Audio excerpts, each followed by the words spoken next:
ይህ ርዕስ ምናልባት ካሁን በፊት በዚህ ርዕስ ስር ያካሄድናቸውን ፕሮግራሞች ተከታትላችሁ ከሆነ ሎው ኦፍ ሂውማን ኔቸር የሚል አንድ ትልቅ ሰፋ ያለ ርዕስ ይዘን ነው ስናወራ የነበረው እና እስከዛሬ ድረስ አንድ 12 ህጎችን አይተናል። ዛሬ 13ኛው ነው። የተለያዩ በሰው ባህሪ ላይ የሚታዩ ሁኔታዎች ከምን የመነጩ ናቸው የሚለውን የሚያሳየን እና በአንድ ወይ በሌላ መልክ አንድ ሰው ቢሄቭ የሚያደርገው ወይም የተወሰነ ባህሪ የሚያሳየው ለምንድን ነው የሚለውን እንድንገነዘብ የሚረዳን ርዕስ ነው። አንድ መጽሐፍ ሎው ኦፍ ሂውማን ኔቸር በሚል ከተጻፈ መጽሐፍ ሪፈር በማድረግ የቆዩት 18 ህጎች ናቸው። እንግዲህ ዛሬ 13ኛው ነው ብያለሁ። ዛሬ የማቀርበው ኮንፎርሚቲ የሚል ነው። የዚህን ኮንሰፕት በአማርኛ ለማግኘት በጣም አስቸግሮኝ ነበረ። ኮንፎርሚቲ ምንድን ነው ምን ብለው የተሻለ ግንዛቤ ሊያገኝ ይችላል አዳማጭ ብዬ ባስብ እዚህ ጋር ፊት የሚያደርግ ቃል ለማግኘት ተቸግሬያለሁ። ለምታውቁት አንድ ሰው ኮንፎርሚስት ነው ሲባል በእንግሊዝኛው ኮንፎርሚስት ነው ከላይ ከተባለ በራሱ ህሊና በራሱ እምነት ወይም በራሱ ባህሪ ከመመራት ይልቅ በሌሎች ወይም በቡድን ወይም በሌሎች ሰዎች አመለካከትን አስተሳሰብ ተመስጦ ከራሱ ይልቅ የሌሎችን በማዳመጥ በዛ የሚነዳ ወይም በዛ የሚመራ አይነት ሰው ነው ኮንፎርሚስት ነው የሚባለው። እና ይህንን ቃል እንግዲህ ኮንፎርሚቲ ሁላችንም በአንድ ወይ በሌላ መንገድ ይህንን ባህሪ እናንጸባርቃለን። ስለዚህ ይሄ ከሌሎች ጋር የመስማማት ወይም የመመሳሰል ህግ ነው ብዬ ነው እንግዲህ ያሰብኩት። የተስማሚነት ወይም የመምሰል ወይም የመመሳሰል ህግ ብንለው ትንሽ ቀረብ ሊል ይችላል ብዬ አስቤ ነው። እዚህኛው እንግዲህ ኮንፎርሚቲ የሚለው ምን ማለት ነው ስንል ራሳችን ባህሪ ይልቅ በሌሎች ባህሪ ተጽዕኖ ስር ወድቀን በዛ ምክንያት አክት ማድረግ ወይም በዛ ምክንያት ማድረግ ያለብንን ነገር ሳናደርግ መቅረት ውስጥ የሚከተን ሁኔታ ነው። ኮንፎርሚቲ የተስማሚነት ወይም የመመሳሰል ባህሪ ነው ብለን ልንወስደው እንችላለን። እንግዲህ በአጠቃላይ በእያንዳንዳችን ባህሪ ውስጥ አንድ የማናውቀው ያለ ነገር ግን የማናውቀው የጎንዮሽ ባህሪ አለ። የጎንዮሽ እንግዲህ ሰከንደሪ የሆነ ማለት ነው። ይህም ለብቻችን ሳይሆን በቡድን ውስጥ ስንሆን አንድ ከተወሰነ ጋር ስንሰራ የተለየ ሰው በመሆን የምናሳየው የኛ ማህበራዊ ስብዕና ነው። ሶሻል ቫሊዩ ወይም ሶሻል ቢሄቪየር የሌሎችን ወደኛ የማምጣት ማለት ነው። ይሄ የሚከሰተው ከሌሎች ጋር ስንሆን ወይም በአንድ ወይም በሌላ መንገድ አብረን ከምንሰራቸው የቡድን አባላት ጋር ስንሆን ማለት ነው። በቡድን አሰራር ወይም በቡድን አመለካከት ውስጥ ስንሆን ሳናውቀው ሌሎች የሚናገሩትን እና ሌሎች የሚያደርጉትን የመቅዳት ይሄ በተማሪ ቋንቋ የመኮረጅ እንበል እንደዛ አይነት ዝንባሌ እናሳያለን ከሌሎች ሰዎች ጋር ስንሆን ማለት ነው። በተለየ መንገድ እና የበለጠ ደግሞ በማሰብ ከሌሎች የቡድኑ አባላት ጋር እንዴት ተጣጥመን እንደምንሰራ እና ሌሎች የሚያምኑትንም እንዴት ማመን እንደምንችል እናስባለን፣ እናውጠነጥላለን። ምክንያቱም አንድ ግሩፕ ውስጥ ስንሆን ሁሉ ሰው በአንድ አይነት አመለካከት ሲሆን እርግጥ ይሄ ሁልጊዜ የሚሆን አይደለም። አንድ አይነት አመለካከት ያለው ግሩፕ ውስጥ ስንሆን እኛ ተለጥነን ላለመታየት ስንል ቡድን ውስጥ ያሉ ሰዎች በሚያስቡት መንገድ የመሄድ አዝማሚያ ማለት ነው እና በዚህ ወቅት በቡድን ስሜት የተበረዙ የተለያዩ ስሜቶች ይሰሙናል። ከራሳችን ግንዛቤ ወይም ከራሳችን ሊሆን ይችላል፣ አመለካከት ሊሆን ይችላል። እንደዛ አይነት ስሜቶች ይሰሙናል። በመሆኑም ሌሎች የቡድኑ አባላት ሁሉ የሚያደርጉትን በመሆኑ ብቻ እኛ እንደው ምክንያታዊነት የጎደለው ሪስክ ውስጥ አደጋ ነው ሊባል የሚችል ነገር ውስጥ ሊያጋልጠን የሚችል እርምጃም ለመውሰድ በጣም የተጋለጥን እንሆናለን ማለት ነው። ከዚህ ወደ ቡድኑ ስናይ ምክንያቱም የምንወስዳቸው እርምጃዎች በእኛ እምነትና በእኛ ግንዛቤ የተከለሉ ብቻ ሳይሆኑ በሌሎች ሰዎች ወይም በሌሎች የቡድን አባላት ግንዛቤና አመለካከት ላይ የተመሰረቱ ሆኖ ሲገኝ ማለት ነው። ይህ ማህበራዊ ስብዕና የእኛ ማንነት ላይ ተጽዕኖ ያደርጋል በእርግጥ እና ይህንን ተጽዕኖ በማድረግ የባህሪያችንን የበላይ መሆን ይጀምራል። ባህሪያችን የራሳችን ሳይሆን የሌሎችን የግሩፑን ማለት ነው የቡድኑን የማህበራዊ ስብዕና የምንለው በራሳችን ላይ የበላይነት ያለው ባህሪ ሊያሳየን ይችላል ማለት ነው። በአንዳንድ ምሳሌዎች ወደ ኋላ ረዳት ሞክራል። በዚህም እንግዲህ ሌሎችን ከሚገባው በላይ በማዳመጥ ባህሪያችንን ከነሱ ባህሪ ጋር ለማጣጣም ስንሞክር የራሳችንን ልዩ ባህሪና እንደራስ የማሰብ ችሎታችንን ምንድነው የሚሆነው? ቀስ በቀስ እያጣን እንሄዳለን ማለት ነው። የራሳችንን ማንነት እያጣን ማንነታችንን ለቡድኑ አሳልፈን እየሰጠን የመሄድ አዝማሚያ ያጋጥመናል ማለት ነው። ይህን እንግዲህ አንዳንድ ሀሳቦችን ሳካፍላችሁ እርግጠኛ ነኝ በህይወታችሁ ያለፋችሁባቸው የተለያዩ ሁኔታዎች ይኖራሉ። አሁንም በሀገራችን ውስጥ የሚካሄዱ አንዳንድ ነገሮችን የምናያቸውም አሉ። ይሄ ከምን ጋር ይጣጣማል፣ ይሄ ከምን ጋር ይገናኛል የሚለውን እያየን እንደ ምሳሌ በኋላ ከምጠቅሶች ጋር እያገናዘብን ስንሄድ እውነትም ይሄ ባህሪ ሪያሊቲ የሆነ ዕለት ተዕለት ኑሯችን እየገዛን ያለ መሆኑን መገንዘብ እንችላለን። እንግዲህ የዚህ ችግር ብቸኛው መፍትሄ ምንድን ነው ብለን ብንጠይቅ ራስን የማወቅ ችሎታን ማዳበር። እኔ ማን ነኝ? የኔ ባህሪ ምንድን ነው? የኔ ቫሊዩ ወይም እሴት ምንድን ነው ለማወቅ ራስን የማወቅ ችሎታን ማዳበር እና በቡድን ውስጥ ሆነን ደግሞ በእኛ ላይ ስለሚከሰቱ ለውጦች የላቀ ግንዛቤ እንዲኖረን መጣር ነው። በተፈጥሮ ያው ከሰው ጋር ስለምንኖር ከሌሎች ጋር ስለምንኖር የግድ ተለይተን ልንሆን አንችልም። በቡድን ባህሪ የመመሰጥም ኢንፍሉዌንስ የመደረግም ግንዛቤዎች ሊኖሩ ይችላሉ። ነገር ግን ይሄ ምን ያህል የኛ የራሳችን ግንዛቤ ላይ ለውጥ እያመጣ ነው የሚለውን ነገር ማየት እና መጣር ይኖርብናል ማለት ነው። በእንደዚህ አይነት ብልህነት በተሞላው አካሄድ ከሄድን ነፃነታችንን እና በተለይም ምክንያታዊነታችን ለምናደርገው ነገር ምክንያታዊ መሆን ይጠበቅብናል። ምክንያታዊነታችንን መጠበቅ ከማንኛውም ውጫዊ ሁኔታ ወይም ቡድን ጋር በመተባበር የላቀን ማህበራዊ ተዋንያን መሆን እንችላለን። እኛም እንግዲህ በቡድን ውስጥ የሌሎችን ሀሳብ መውሰድ ብቻ ሳይሆን የእኛንም ሀሳብ ወደ ቡድኑ ማስረጽ የምንችልበት አጋጣሚ ሊኖረን ስለሚችል ማለት ነው። ይሄ እንግዲህ አጠቃላይ የዚህ ጽንሰ ሀሳብ ግንዛቤ ነው እስካሁን ያልኳችሁ እና ይህም በሚመለከት አንድ ኤሪክ ሆፈር የሚባል ተመራማሪ አለ የሚባለው ጥቅስ አለ። እንደው ልገልጽላችሁ ይጠቅማል ብዬ ስላሰብኩ ነው። ሰዎች የፈለጉትን ለማድረግ ነፃ ሲሆኑ አብዛኛውን ጊዜ እርስ በርሳቸው ይኮራረጃሉ። የፈለጉትን ለማድረግ ነፃ ሲሆኑ አብዛኛውን ጊዜ እርስ በርሳቸው ይኮራረጃሉ የሚል ነው ጥቅሱ። በእንግሊዝኛ when people are free to do as they please they usually imitate each other አንዱ የሌላውን የመቅዳት ዝንባሌ ያሳያሉ የሚል ጥቅስ ነው ያለው። ይሄ እንግዲህ እስካሁን ያልኳችሁ አጠቃላይ ስለዚህ ጽንሰ ሀሳብ ያለ ግንዛቤ ነው።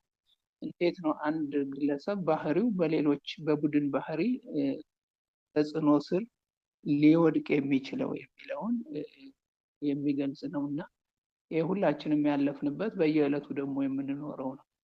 ይሄ ቡድን የምንለው በምንም መልኩ ሊገለጽ ይችላል።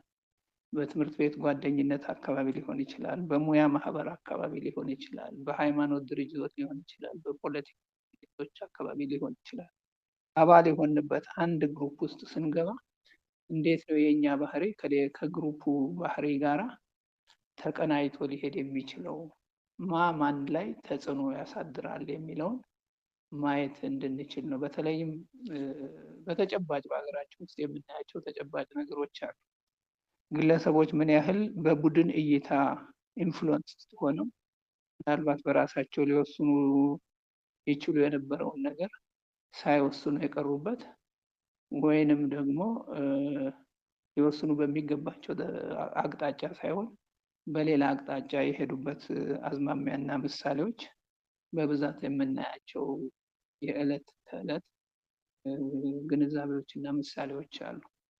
ይህን አጠቃላይ ግንዛቤ ካገኘን በኋላ የዚህ የተፈጥሮ ህግ ዋና ቁልፎች ምንድን ናቸው? የዚህ ኮንፎርሚቲ የምንለው የተፈጥሮ ህግ የሰው የተፈጥሮ ቁልፎቹ ምንድን ናቸው? ዘ ኪስ ቱ ሂውማን ኔቸር ይባላሉ። ይህንን ባህሪ በሚመለከት እሱን አንዳንድ ሀሳቦች ላካፍላችሁ። እኛ ሰዎች እንግዲህ በህይወታችን ውስጥ በተወሰኑ ጊዜያት የተወሰነ ኃይል ወይም ጉልበት ይሰማንና በሆነ ምክንያት ማለት ነው። ይህም ኃይል በስሜት የታጀበ ሆኖ ግን የጉልበት ወይም ኃይል ከሌሎች ጋር የምናወራለት ወይም የምንተነትነው ላይሆን ይችላል። ለራሳችን ለብቻችን ብቻ እንዲሆነ የጉልበተኝነት ስሜት ይሰማናል። ግን ያንን ከሌሎች ጋር እንዲህ ነን እንዲያ ነን የምንለው ነገር ላይሆን ይችላል። ይህንንም ሁኔታ ከአንድ ቡድን ጋር የመቆራኘት ጥልቅ ስሜት ነው ብለን ልንገልጸው እንችላለን። የሚገለጸውም በተለያዩ ሁኔታዎች ነው። እንዴት ይገለጻል? ለምሳሌ አንድ ግለሰብ ከአንድ ቡድን ጋር በመቆራኘቱ ምክንያት የሚሰማው የጉልበት ወይም የኃይል ኢንተርናል ኤነርጂ ማለት ነው። ጉልበት ሲባል በኔጌቲቭ እንትን እንዳይወሰድ ነው የማስበው። ኤነርጂ ማለት ነው የበለጠ ኃይል እና ጉልበት እናገኛለን። ይሄ ጉልበት እንዴት ነው የሚገለጸው የሚለውን አንዳንድ ምሳሌዎችን ለምሳሌ አንድ ታላቅ ቲያትር ለመመልከት አዳራሽ ውስጥ ብንሆን ወይንም ደግሞ አንድ ልዩ የስፖርት እንቅስቃሴ ለማየት ስታዲየም ውስጥ ብንሆን ሁለት ትልልቅ ቡድኖች አንድ ደግፈው ቢሆን ወይንም እንደው መሳጭ በሆነ ርዕስ ላይ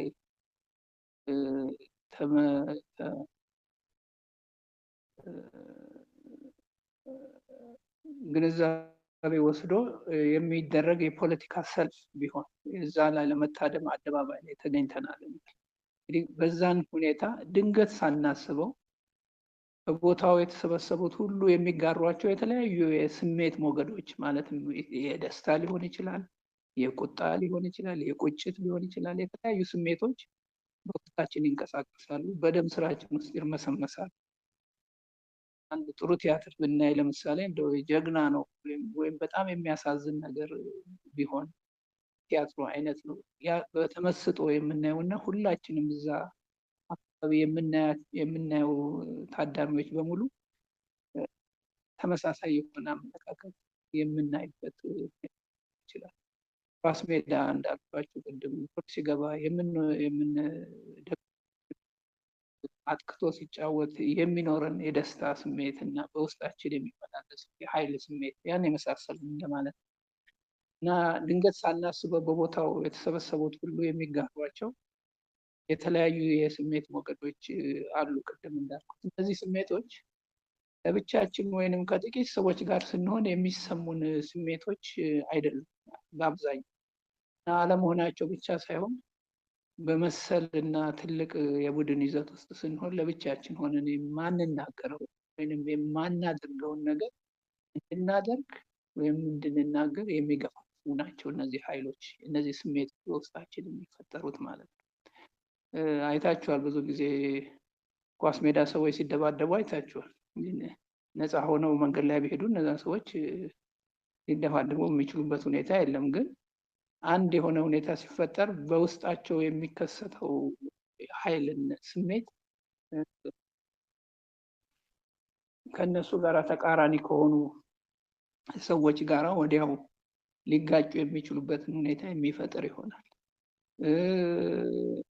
የተለያዩ ሰልፎች፣ የፖለቲካ ምናምን እንደዚህ አይነት ሰልፎች ላይ ሰዎች ከሌሎች ተቃራኒ ብለው ከሚፈርጇቸው ሌሎች ግሩፖች ጋር የሚጣሉበት እና የሚጋጩበት ሁኔታ ያ ከውስጥ የሚመነጨው ኃይል የሚመጣው በዛ ቡድን ውስጥ በአንድ አይነት ስሜት ከመሰለፍ የተነሳ ነው እና በተመሳሳይም በቡድን ግፊት፣ በቡድን ፊት ንግግር ለማድረግ ለምሳሌ አለብን ብንል በአንድ ቡድን ፊት ቆመን ናገር ቢሆን በጣም የምንጨነቅ ካልሆነና በተለይም ደግሞ አዳማጩ ህዝብ ከጎናችን ነው ብለን ካሰብን በራስ ከመተማመን የመነጨ ስሜተ ሙሉነት ሊሰማን ይችላል። አይከንዱ ማድረግ እችላለሁ፣ እነዚህ ሰዎች ፊት ቆሜ መናገር እችላለሁ የሚል ስሜተ ሙሉነት ሊሰማን ይችላል።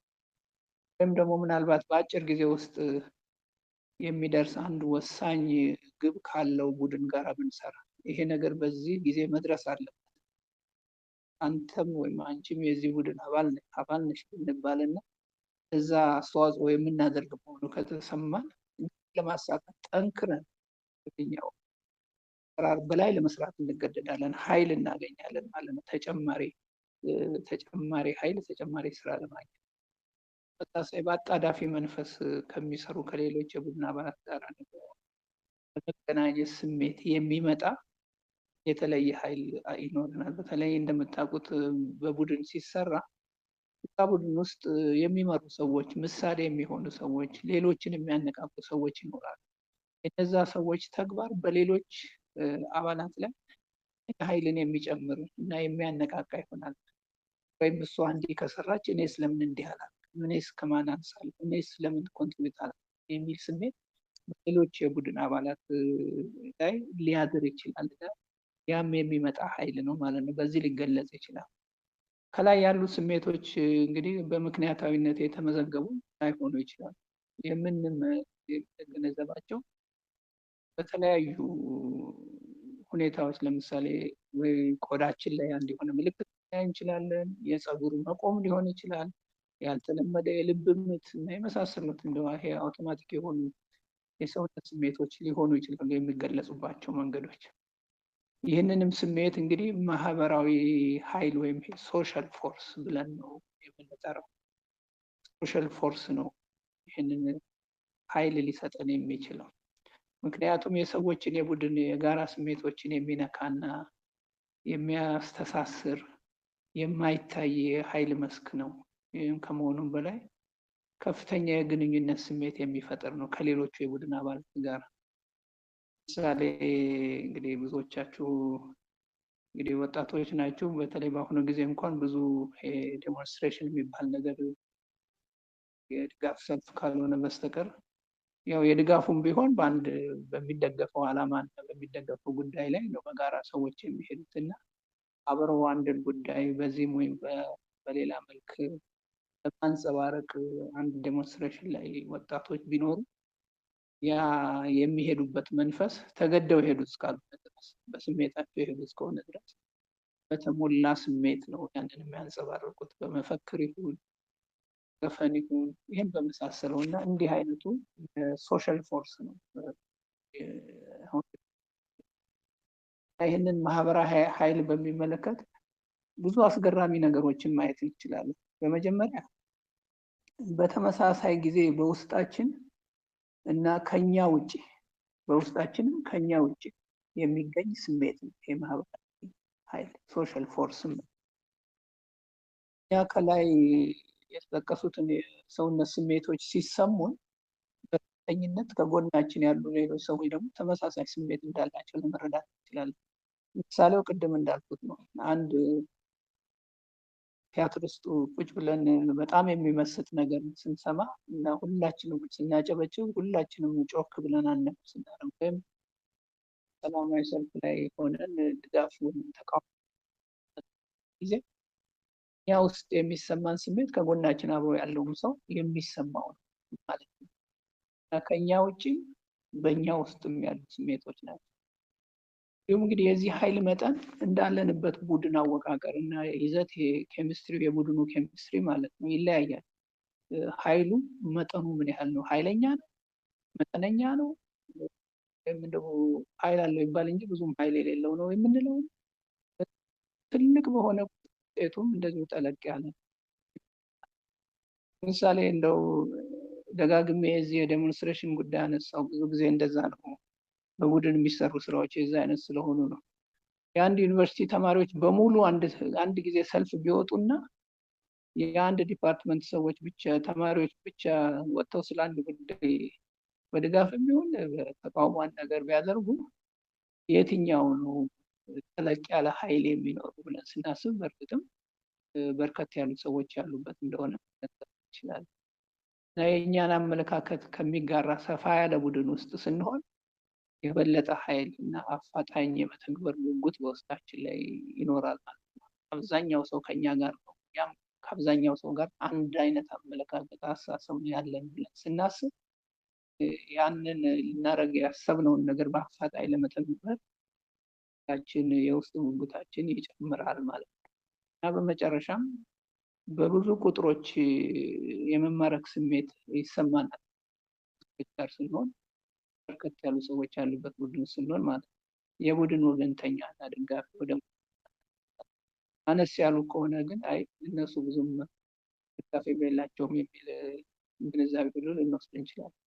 ምሳሌዎች እንግዲህ የተለያዩ መዘምራንን ስናዳምጥ ቅድም እንዳልኩት የስታዲየም ውስጥ ያሉ ሁካታዎችን፣ ሰላማዊ ሰልፎችን፣ ኮንሰርቶችን፣ የሃይማኖት ስብሰባዎች፣ የፖለቲካ ስምምነቶች እንዲህ የመሳሰሉት ነገር ሁሉ የምናያቸው ሰዎች ከዚህ ቡድን ጋር አብረው በአንድ አቅጣጫ የሚሄዱት ለምንድን ነው ብለን ስናስብ በሰዎች ባህሪ ይሄ አሁን የተነጋገርነው ነገር ልንገነዘብ ያስፈልጋል።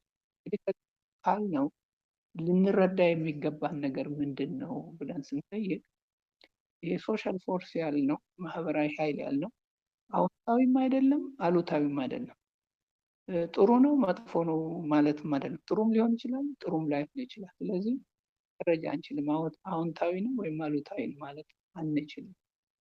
ምክንያቱም ይሄ የተፈጥሯችን ስነ ልቦናዊ አካል ስለሆነ ነው። በአጠቃላይ ግን ማህበራዊ ኃይል ራስን ችሎ የማሰብ አቅማችንን በማሳነስ የሚጫወተው ሚና ምክንያታዊነት የማሰብና የመተግበር አቅማችንን ወይም እድላችንን ስለሚቀንሰው በተለይ ለዘመናዊ ሁኔታዎች የሞደርን ኮንዲሽን ስለምንላቸው ተስማሚ አይደለም ተብሎ ይታሰባል።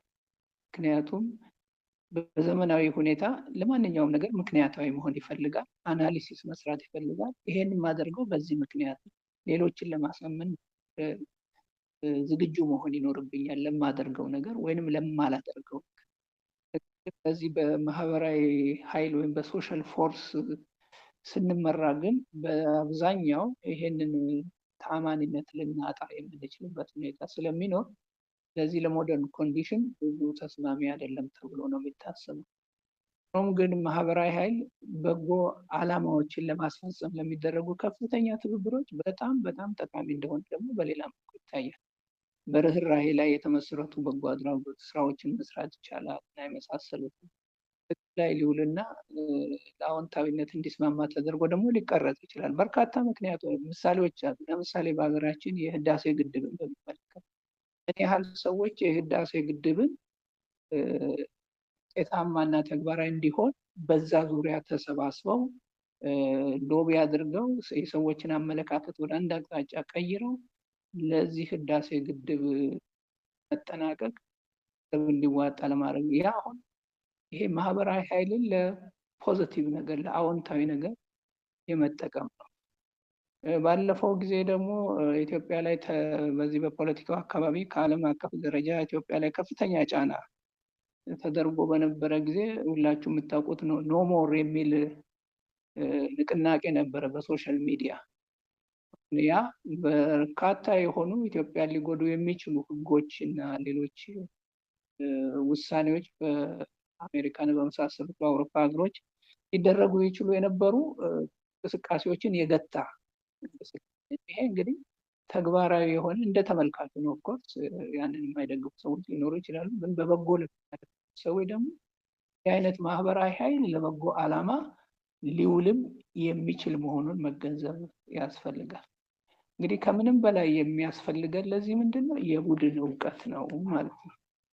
ይህም እውቀት የቡድን አሰራር በግል አመለካከታችን እና ስሜታችን ላይ ስለሚኖረው ተጽዕኖ የጠለቀ ግንዛቤ የሚሰጠን ነው። በዚህም እንግዲህ ወደኋላ የሚጎትተንን አመለካከት መቋቋም እንችላለን። ስለ ቡድኑ የጠለቀ እውቀት ካለ አለን ብለን ስለምናስበው ምንም አይነት የሆነ የማህበራዊ ፕሮፌሽናል አሶሲዬሽን ሊሆን ይችላል፣ የሰፈር እድር ሊሆን ይችላል፣ የፖለቲካ ፓርቲ ሊሆን ይችላል፣ የሃይማኖት ድርጅት ሊሆን ይችላል። ማንኛውም አባል ነን ብለን ብቻ የምናስበው ቡድን ስለዛ በቂ እውቀት ሊኖረን ይገባል። የትኛውን የቡድኑን ባህሪ ነው ወስደን ለራሳችን ልንጠቀምበት የምንችለው፣ የትኛው ደግሞ ያ ላይ ተጽዕኖ አሳድሮ እንደውም ማንነታችንንም ሊያቀጭጭ ይችላል ብለን ስበው በቂ እውቀት ይህንን ብልህነት ለማግኘት ቀደም ሲል የተጠቀሱትን ሁለቱን የማህበራዊ ኃይል ገጽታዎች ማለትም ቡድኖች በግለሰባዊ አመለካከት ላይ ያላቸው ተጽዕኖ እና ቡድኖች ደግሞ ራሳቸው በግለሰቦች ላይ ተጽዕኖ ለማድረግ የሚከተሉትን አካሄድ በሚገባ ማጥናትና በዚህም ልቆ መገኘት ወይም ማስተር ማድረግ ይኖርበታል። የቡድኖችን ባህሪ ተገቢ በሆነ መንገድ ለራሳችን ለመጠቀም የዛሬ ላቀርብላችሁ የፈለኩት አጠቃላይ ጽንሰ ሀሳቡን የዚህን ህግ ጽንሰ ሀሳቡንና ዋና ቁልፎቹ ምንድናቸው የሚለውን በተጨባጭ ተግባራዊ የሆኑ ግለሰቦችንም ይሁን የሚገልጹ የተለያዩ ባህሪዎችን በሚከተሉት ክፍል 2 በሚቀጥለው ሳምንት ነው። ምክንያቱም ሰፋ ያለ ነው፣ በአንድ ሴሽንም ሊቀርብ የሚችል ባለሙያ ምናልባት በሚቀጥለው የምንመለከተው ይህ ህግ በግለሰብ ላይ ስለሚኖረው ተጽዕኖ በእያንዳንዳችን ኢንዲቪጁዋል ኢፌክት ምንድን ነው ይሄ የሚለውን እዚህ ውስጥ የምናያቸው ሌሎች ጋር ለመመሳሰል ስለሚኖረን ፍላጎት፣ ስራ ለማከናወን ስለሚኖረን ፍላጎት እና በዚህ ሂደት ደግሞ ስለሚኖር የስሜት መረበሽ ይኖራል። አንድ ነገር ለመስራት ስንፈልግ አይ ይሄን ለምንድን ነው የምናደርገው? ምክንያቱም ሌሎች ተጻራሪ የሆኑ ነገሮች ከጎናችን አካባቢያችን ሊኖሩ ይችላሉ። ስለ እንደዚህ ሁኔታዎች ስለ ከፍተኛ የእርግጠኝነት ስሜት ሰርተኒቲ ይህን ነገር ለማድረግ እንችላለን ብለን የምናስብበትና ራሳችንን በዛም እናስባለን። ሁለተኛ ደግሞ ከግለሰብ ሁኔታ ወጥተን የግሩፕን ዳይናሚክስ ይሄ የቡድን ተለዋዋጭነት ለምንድን ነው ግሩፖች ወይም ቡድኖች እንዴት ነው የሚያድጉት? እንዴት ነው የሚለውጡት? የቡድኑ ባህል ምንድን ነው? ህጎችና ኮዶች አሉት ወይ? የቡድን የፍርድ ሂደቶች እንዴት ናቸው?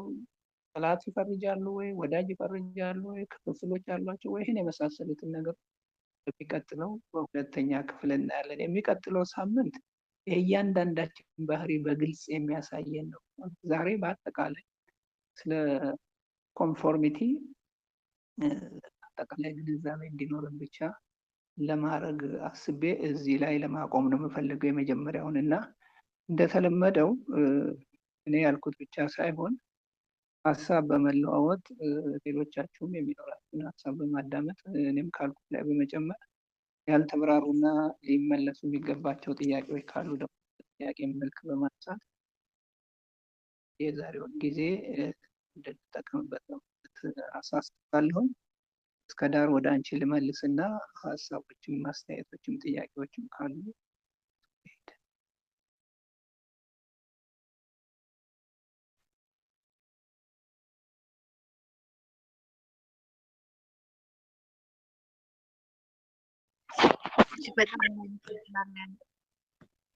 ዶክተር ገዛኸኝ ትንትናቸው የዛሬ የትሬኒንግ ሴሽን ሎው ኦፍ ኮንፎርሚቲ በሚል ሀሳቦችን አቅርበውልናል። እጅግ በጣም እናመሰግናለን ዶክተር ገዛኸኝ። ስለዚህ አሁን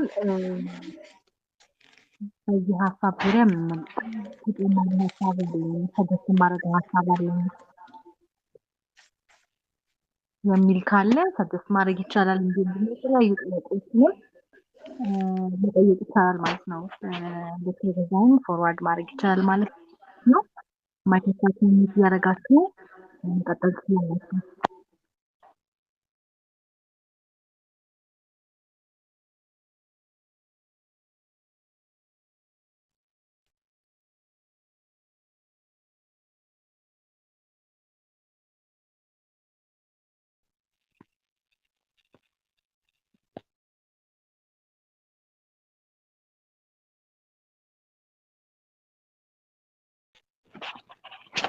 ታይማችንን ኤፌክቲቭሊ እንድንጠቀም ፓርቲሲፔት ማድረግ የተቻለ ይመስለኛል። እዚህ ሀሳብ ላይ ሰጀስት የምታደርጉት ተጨማሪ ሀሳብ ካላችሁ ወይም ደግሞ ፎርዋርድ ማድረግ የምትፈልጉትም ጥያቄ ካለ ይቻላል። ማይክሮቻችሁን ሚውት እያደረጋችሁ መቀጠል ትችላላችሁ።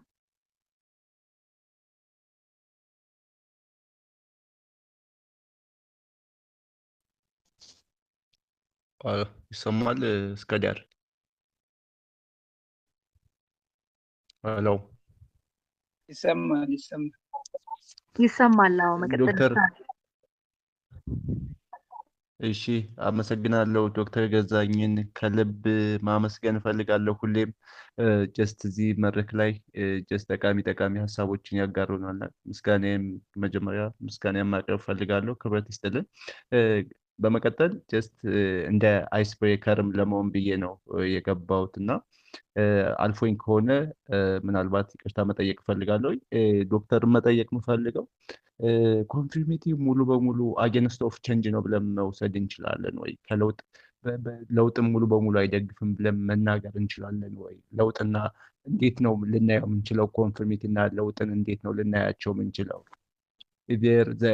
ዘር አጌንስት ኦፍ ኢን ሰፖርት ኦፍ እንዴት ናቸው? ይደጋግፋሉ? እርስ በርስ ተቃራኒ ናቸው ብለን ነው ልንወስድ የምንችለው? ሌላኛው ጥያቄ ጀስት ብንወያይበት ዶክተር ገዛኸኝ ብናየው ብዬ ማስበው ለዶክተር ገዛኸኝ የማቀርበው ጥያቄ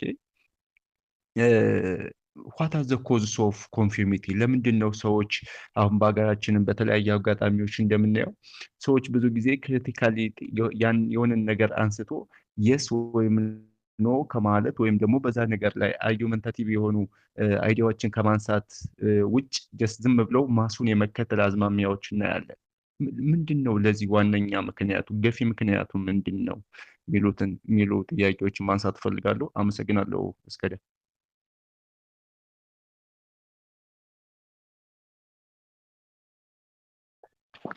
በጣም እናመሰግናለን። ማን እያወራ እንደነበረ እያሳየኝ አልነበረም ካልተሳሳትኩ፣ ወይ ሜቢ አቶ ደሳለኝ ነህ?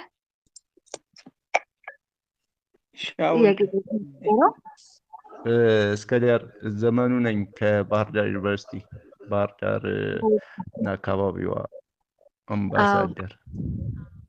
ኦኬ እሺ፣ እያሳየኝ ስላልነበረ ነው። ሜቢ ኔትወርክ ይሆናል። ቴንክ ዩ ሶ ማች ፎርዋርድ ስላረካቸው ጥያቄዎች እናመሰግናለን አቶ ዘመኑ። ስለዚህ ፎርዋርድ ያረካቸውን ጥያቄዎች እንግዲህ ዶክተር ገዛኸኝ አድሬስ ያደርጋሉ ብዬ አስባለሁ። ሌሎቻችሁም እንደዚሁ ፓርቲሲፔት እንድታረጉ ሰጀስት የምታረጉት ሀሳብ ካለ ሀሳባችሁን እንድትነግሩን እንድታጋሩን፣ እንዲሁም ደግሞ ጥያቄም አለኝ የሚል ካለ ፎርዋርድ ማድረግ ይቻላል። መቀጠል ትችላላችሁ። ማይኮቻችሁን ሚውት እያደረጋችሁ።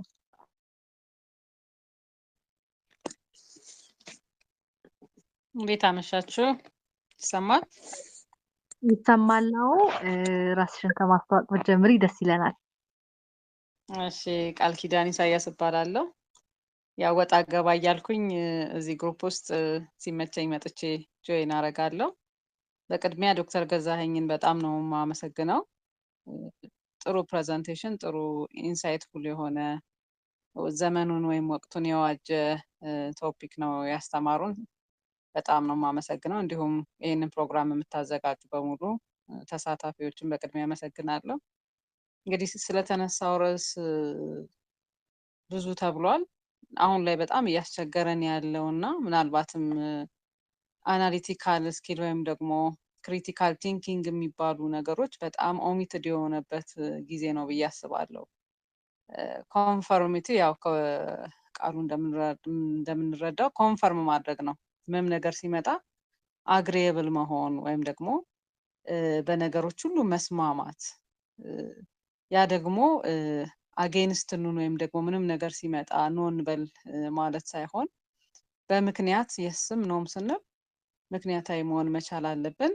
ኮንሲኩዌንሱንም ማሰብ መቻል አለብን። አንድን ነገር ለመቀበልም ላለመቀበልም ምንድነው የሚገፋን ነገር ብለን አስበን ከዛ በኋላም ደግሞ ያ ውሳኔ የሚያመጣውን ኮንሲኩዌንስ ክሪቲካሊ አስበን መራመድ ያለብን ሁኔታዎች ናቸው ያሉት። ግን ፕራክቲካሊ በተጨባጭ ሁኔታ ደግሞ የምናየው ይሄ የማስ ሙቭመንት ወይም የማስ ዲሲሽን ነገሮች ወደ ነፈሱበት ወይም ደግሞ አብዛኛው ሰው ወደ አለበት የመሄድ ነገር እና ስታንድ አሎን የሆነ አስተሳሰብ ያለው ሰው እንደውም ጀጅ የሚደረግበት በቃ እሱ ሁሌም እኮ የሰው ነገር አይጥመውም ሁሌ አጌንስት ነው የሚባል አይነት ሌብሊንግም የሚሰጥበት ጊዜ አለና በተለይ ለወጣቶቻችን ምንም ነገር ሲመጣ ሩት ኮዙ ምንድን ነው ይሄ ዶቶችን ኮኔክት ማድረግ የተበታተኑ ዶትስ ይኖራሉ ግን ክሊር ፒክቸሩን አግኝተን የስ ኦር ኖ ለማለት እነዛ የተበታተኑ ዶቶችን ኮኔክት አድርገን የሚሰጠንን ፒክቸር ቤዝድ ኦን ዳት የስ ኦር ኖ የሚል ከሬጅ ብዙ ጊዜ ሲያንሳ ያለው እንደ ሀገርም እንደ ግለሰብም። ስለዚህ ኮንፎርሚቲን ከክሪቲካል ቲንኪንግ ወይም ደግሞ ከአናሊቲካል ስኪል ጋር እንዴት ነው ልናጣጥም የምንችለው? ቶታሊ ክሪቲካል ቲንኪንግ ማለት የስ ኦር ኖ ለማለት በቂ ኢንፑት ወስደን በቂ ጊዜ ወስደን ግራ ቀኙን አይተን የምንወስነው ነው። በዛ ውስጥ እንግዲህ ኮንፈርም የምናደርገውም ነገር አለ። ክሪቲካሊ አስበን በሚሰጠን ፒክቸር ኦኬ ብለን አግሪ ልናደርግ የምንችልባቸው ነገሮችም አሉ። ኖ ብለንም ደግሞ የራሳችንን ስታንድ ይዘን የምንቀጥልበትም ሁኔታ ይኖራል እና ሁለቱን ነገር እንዴት አስማምተን መሄድ እንችላለን? ጽንፍ ሳንይዝ አይዘር ሁሌ ኮንፈርም ማድረግ ወይም ደግሞ ሁሌ አገንስት ከመሆን ወተን ይሄ ግሬ ከለር የሚለው ነገር ዚስ ዴይስ በጣም ጥያቄ ውስጥ እየገባ ነው። we are either black or white the gray colors are missing so conformity እና critical thinking ግን አዋስተን ብንሄድ ግን we will get point at the middle ብዬ አስባለሁ እና ዶክተር እዚህ ላይ እንግዲህ ተጨማሪ ኤክስፕላኔሽን ቢሰጡን ደስ ይለኛል። በጣም ነው የማመሰግነው ስለተሰጠኝ እድል። ቴንክ ዩ።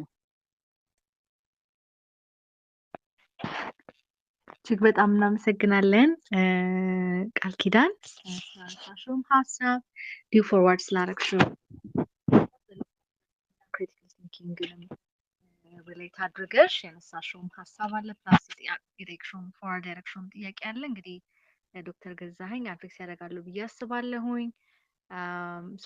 ሌሎቻችሁም እንደዚሁ አሁንም ሀሳብ ሰጀስት ማድረገዋለ የሚል ሀሳብ ሰጀስት ማድረግ ይቻላል። ፎርዋርድ ማድረገው ጥያቄም አለ የምንል ካለን እንደዚሁ ይቻላል ማለት ነው።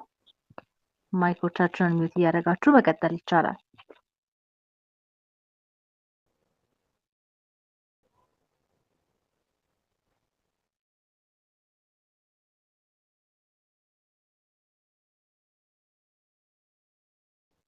እሺ እስኩ ማቅረብ ይቻላል? ይቻላል ዮባ። እሺ እናመሰግናለን ዶክተር። ጥሩ ኢንፎርማቲቭ የሆነ ነገር ነበር። አዲስ ነበርኩኝ ለእንደዚህ አይነት እውቀትና አመሰግናለሁኝ። አንዳንዴ ምናልባት እንደው ጥያቄ መጠየቅ የምፈልገው ሌሎች ብዙ ጊዜ በተለይ ይሄ ሰፊ የሚባለው የማህበረሰብ ግሩፕ አብዛኛው የሚባለው የራሱ ሀሳብ አለ ወይ የሚሉትን እየተቀበለ የትኛውም የዓለም ክፍል ቢሆን የሚሉትን አይደለም ወይ የሚቀበለው? ማኒፑሌት ተደርጎ አይደለም ወይ የሚሄደው? ምናልባት ከኮንፊርሚቲ የጸዳ የተለየ ህይወት አለ ወይ? በአንዱም በሌላም የኔ ነው ብሎ የያዘው ነገር ብዙዎች ሲያደርጉ ታይቶ የተከተለው። ለምሳሌ ሃይማኖቶቻችን ብዙ ጊዜ በቃ ተላምደነውም ሊሆን ይችላል። ብዙ ሰዎች ቅድምም እንደተባለው ብዙ ሰው ሲከተለው በቃ ትክክል እንደሆነ በዛ ነገር ላይ ያለንም ኮንፊደንስ እንደዚሁ ይጨምራል። ጥሩ እንደሆንም እናስባለን እና ብዙዎቻችንም በቃ ሃይማኖታችንም እንዲሁ ከኋላ ከነበረው ጀነሬሽን እንደዚህ የቀጠለ እንደዚህ የሚሆንባቸው እድሎች ከዚህ አይ ቲንክ ብዙ ጊዜ የተለየ አይመስለንም እና ታዲያ በጣም እርግጠኞች ነው የምንሆነው እና ከዚህ የተለየ ነገር አለ ወይ? እንደውም በአንዳንድ ሀገራት ዲሞክራሲ አያስፈልግም፣ ምክንያቱም ጥቂት ሰዎች ነው የሚያውቁት እነሱ ይምረጡ የሚል አይነት ድምዳሜ አዝማሚያ ያለው አይነት ምልከታ እስኪኖር ድረስ እንዲህ አይነት ነገሮች አሉ እና ይህንን ምናልባት ከዚህ ጋር ተያይዞ ምን የሚሉን ነገር አለ? እኔ ዛሬ እንደውም ብዙ ሀሳብ እንደውም ባያቀርቡ ኖሮ ብዬ አስባለሁኝ። ምክንያቱም ያሉት ሰዎች ጥቂት በመሆናቸው ወጣቶች ይህ መልእክት እንዳያመልጣቸው ሀሳቡ በሚቀጥለው ቀን ቢነሳ የሚል ሀሳብ ሁሉ ነበረኝ እና ያው አንዴ ፕሮግራሙ ስለተጀመረም ምንም ማድረግ አይቻልም እና ምናልባት በሚቀጥለው ሳምንት ሰመራይዝ በማድረግ እንዲሆን እንደሚመለሱ ተስፋ አደርጋለሁ። ይህን ለማለት ነው። አመሰግናለሁ። ቴንክ ዩ ሶ ማች ዮባ፣ እናመሰግናለን ስላነሳው ሀሳብ እንዲሁም ፎርዋርድ ስላረከው ጥያቄም። ስለዚህ ዶክተር ገዛኸኝ እንግዲህ ምላሽ ሰጡበታል ብዬ ተስፋ አደርጋለሁኝ። ለአንድ ሰው ቻንስ ብሰጥ ጥሩ ይመስለኛል። ምናልባት አቶ ዮሴፍ ሬዲ ከሆንክ ለአንተ ድሉን ብሰጥህ። እሺ እስከዳር በጣም አመሰግናለሁኝ። ምናልባት ማይክሮፎን ስለቀየርኩኝ ኦዲብል ነው ይሰማል? የስ ኢትስ ኦዲብል። መቀጠል ትችላለህ። ቴንክ ዩ። በመጀመሪያ ዶክተር ገዛኸኝ ያው ጥሩ ገለጻ ስላረክልን ትሬኒንጉን ስለሰጠን በጣም አመሰግናለሁኝ ማለት እፈልጋለሁኝ። ፓርቲኩላርሊ ይህንን ዛሬ የተነሳው ፖይንት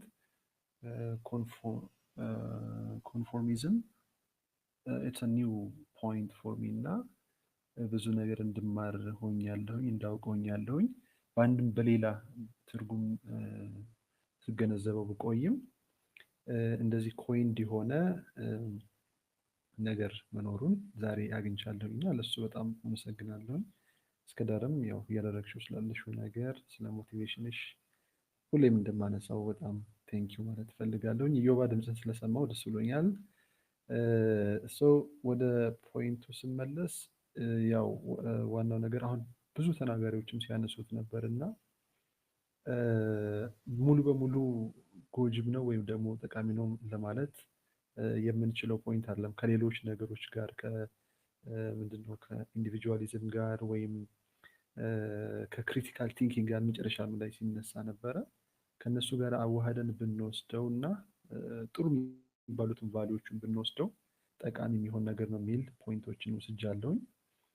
የተለያዩ ፓርቲኩላር ሲቹዌሽኖችን ብናነሳ ይሄ ፖይንት ምናልባት አንድን ኮሚኒቲ ወይም ኢንዲቪጁዋል ፐርሰንን ወይም አንድን ሀገርን ልንል እንችላለን ሊጠቅምባቸው የሚችሉ ብዙ ፖይንቶች እንዳሉ ተመልክተናል። እንደዚሁም ደግሞ ከክሪኤቲቪቲ ጋር እና ከሌሎች ምንድነው የራስን ከራስ ቫሊዩ ጋር ከነሱ ጋር ደግሞ እንደሚጋጭ የሚያሳዩ ፖይንቶች አሉና ይሄንን ተገንዝቦ አውቆ ያው በሚያስፈልግበት ቦታ ላይ መተግበሩ ትልቅ ዋጋ አለው ብዬ ተስፋ አድርጋለሁ። ይህንን ብዬ አንድ ጥያቄ ማንሳት እፈልጋለሁ። ምናልባት ዶክተር ገዛኸኝ ሪፍሌክት ሲያደርግ በኋላ እንዲነካው የምፈልገው ይሄ አሁን ያነሳነው ፖይንት ከማስመሰል ከሚባለው ነገር ጋር የሚያገናኘው ነገር የለም ወይ? እሱንስ ለመለየት እንዴት ነው የሚቻለው? ምክንያቱም ከዴፊኒሽኑ ከሰጠህን ዴፊኒሽን እንኳን ስንመለከት ካለምንም ጥያቄ ካልቸራል ኖርምስ ሊሆኑ ይችላሉ ወይም የሌላ ሰው አመለካከት ሊሆን ይችላል። ከነዛ ጋር መዋሃድ ወይም ደግሞ እነዛን አክሰፕት ማድረግ በነዛ መሰረት አክት ማድረግ በነሱ መንገድ መሄድ ስለሆነ አስመሳይነት አይመስልም ወይ? አክቹዋሊ አይሆንም ወይ ሳይሆን አይመስልም ወይ? እሱንስ እንዴት መለየት እንችላለን? እኔ ሁልጊዜ ለሆነ ካልቸራል ፕራክቲስ ሊሆን ይችላል ኦር ሪሊጂየስ ብሊፍ ሊሆን ይችላል። ራሴን ሁልጊዜ ሰብሚት ማድረግ ከሆነ ወይም ከእሱ ጋር በእሱ መንገድ የሚሄድ ከሆነ አስመሳይነት የሚባለው ነገር ላይ አይወስደኝም ወይ የሚል ጥያቄ ማንሳት እፈልጋለሁኝ። እስከዳር በጣም አመሰግናለሁ።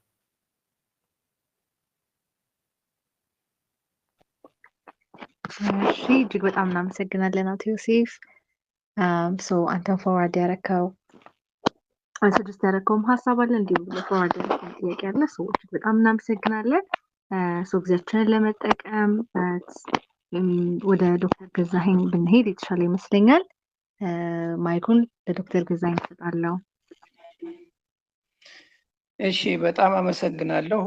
ያው መጀመሪያ ላይ እንዳልኩት ይሄ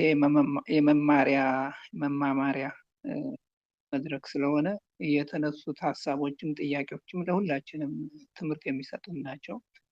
እንዳልኩት እኔ ያለኝን ግንዛቤ ያህል ለተነሱ ጥያቄዎች እንደ ሀሳቦች ፈነጥቃለሁ። ከጥያቄዎቹ ባሻገር ግን አስተያየቶች የተሰጡ አሉ። እኔ የጠቀስኳቸውን ነገሮች የሚያብራሩ እንደውም ትንሽ ረገጥ አድርገው የሚያስረዱም ስለሆነ ለዚህም ነው መማማሪያ መድረክ ነው ያልኩት። በቅደም ተከተል አንዳንድ ሀሳቦችን ልይና አቶ ዘመኑ ያነሳቸው ጥያቄዎች አሉ። ኮንፎርሚቲ እና ለውጥ እንዴት ይገናኛል? ጌንስት ለውጥ አይሆንም ወይ? ኮንፎርሚቲ ለውጥ ለማምጣት የሚነሳሳ ኃይል ካለ ወይም ግሩፕ ካለ ከዛ ጋር እንዴት ነው የሚገናኘው የሚል ነው። እንግዲህ ብዙ ጊዜ ቅድም ለሁሉም ምናልባት ለተነሱ ጥያቄዎች በሙሉ ምን የሆነ አንድ መልስ አለ። ቅድም ብየዋለሁ። ይሄ ሶሻል ፎርስ የኮንፎርሚቲን የሚያረጋግጥልን የሶሻል ፎርስ ወይም ማህበራዊ ኃይል ያልነው አሉታዊም አይደለም አሉታዊም አይደለም ያልኩትን ታስታውሳላችሁ። እና ይህንን በሀሳባችሁ ያዙና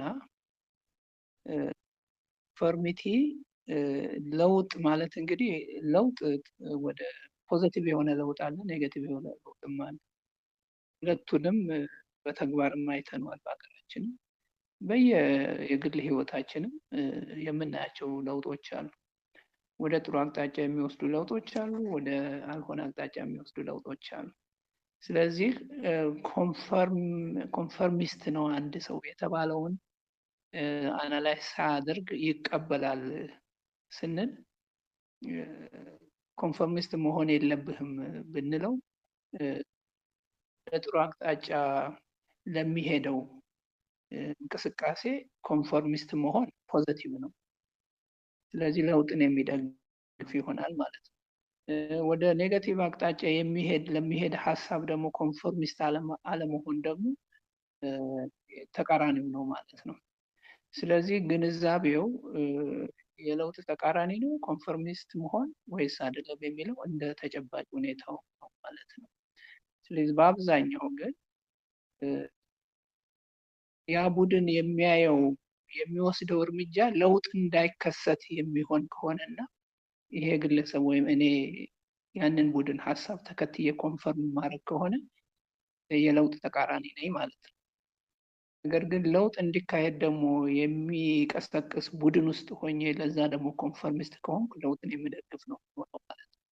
ስለዚህ እንደ ተጨባጭ ሁኔታ የለውጥ ደጋፊም ሊሆን ይችላል፣ የለውጥ ተቃራኒም ሊሆን ይችላል። ኮንፈርሚስት ምን ጉዳይ ላይ ነው ኮንፈርሚስት የሆነው? አንድ ሰው የራሱን ግንዛቤና አናሊሲስ ትቶ በቡድኑ አናሊሲስ ተጽዕኖ ውስጥ ወድቆ ያን የተከተለው ለውጥ ለማምጣት ነው ወይም ምን ለውጥ እንዳይመጣ ለማድረግ ነው የሚለውን ስናይ የዛ መልስ ዘመኑ ለጠየቀው ጥያቄ መልስ ሊሆን ይችላል ብዬ ነው የማስበው። ሁለተኛውና በጣም ኢምፖርታንት የሆነ ጥያቄ የጠየቀው the causes of ገፊ ምክንያቶቹ ምንድን ናቸው ያልከው። በእርግጥ አንድ መልስ ለመስጠት ያስቸግራል። እንደኔ በርካታ ምክንያቶች ቢኖሩ እንደ ዋንድና ዋነኛው ምክንያት አድርጌ የምወስደው ላክ ኦፍ ኮንፊደንስ ነው። በራስ የመተማመን እጦት፣ አመኔታ በራስ ላይ አለመሆን። ቅድም ቃል ኪዳን ስታነሳ ነበረ አንድ ሰው 50 ሰዎች ያሉበት ቡድን ውስጥ ሆኖ የተለየ ሀሳብ ካለው አይ እነሱ እንደው ይሄን ሀሳብ ባንጸባርቅ እኮ ምን ይሉኛል ብሎ ሳያምንበት ከነሱ ጋር አብሮ መሄድ አንድ አካሄድ ነው። አይ እኔ ኮንፊደንት ነኝ፣ የያዝኩት አቋም ትክክለኛ ነው፣ ከ50ዎቻችን 49 እንኳን በዛ ጉዳይ ቢያምኑ እኔ አላምንም ብሎ በራሱ ደግሞ መተማመን ያለው ሰው ኮንፎርሚስት አይሆንም። ስለዚህ በአብዛኛው የምናየው በተግባር የምናየው አንድ ራስ ያለመተማመን፣ ሁለተኛ በቂ መረጃና እውቀት ስለ ቡድኑ ያለመኖር፣ ሶስተኛ ኤክስፔክቴሽን፣ ከዛ ከኮንፎርሚቲ የሚመጣው ኤክስፔክቴሽን እኔን ምን ቤኔፊት ያደርገኛል፣ እኔ ከዚህ ምን ጠቀሜታ ላገኝ ይችላሉ። በተለይ በአሁኑ ጊዜ እንደምታዩት አብዛኛዎቹ ወጣቶቻችን በምንድን ነው የሚነዱት? በምን አካባቢ ነው? እንደምንም እንደማንም ትክክል ይሁንም አይሆንም በአንድ በሆነ አስተሳሰብ ዙሪያ የሚነዱበት ሁኔታ ይታያል። ሀገራችን ብቻ አይደለም፣ የትም አካባቢ ቅድም ተነስቷል። ሌሎችም ሀገሮች እንደዚህ አይነት ኢዮብ ያነሳው ይመስለኛል። ሰፊ የሚባለው ህዝብ የራሱ የሆነ ሀሳብ አለ ከሚል ጋር የሚያያዝም ሊሆን ይችላል። ስለዚህ በአብዛኛው ላክ ኦፍ ኮንፊደንስ፣ ኤክስፔክቴሽን ከዛ ከቡድኑ ጋር በመሆን ይገኝ ይችላል ተብሎ የሚታሰበው ጥቅም ተጨባጭ የሆኑ ምሳሌዎች አሉ። ሀገራችን አፍንጫችን ላይ ያሉ ምሳሌዎች አሉ። ብዙ ወጣቶች፣ ብዙ ሰዎች ምን ለማግኘት ምን ኤክስፔክት አድርገው ከአንድ ከተወሰነ ግሩፕ ጋር አብረው የሚፈሱት ወዲያና ወዲህ የሚሉበት ሁኔታ የምናያቸው ሁኔታዎች አሉ። ስለዚህ ገፊ ምክንያቶች እኔ በአብዛኛው ብዬ የማስበው በራስ ያለመተማመን እና ኤክስፔክቴሽን ናቸው ብዬ ነው የማስበው። ዘመኑ ላነሳቸው ሁለት ጥያቄዎች እነዚህ ትንሽ ሀሳብ ይሰጣሉ ብዬ ነው የምገምተው። ባይሆን ቃል ኪዳን በጣም በጣም ጠቃሚ የሆኑ ሀሳቦችን ነው የጨመረችልን።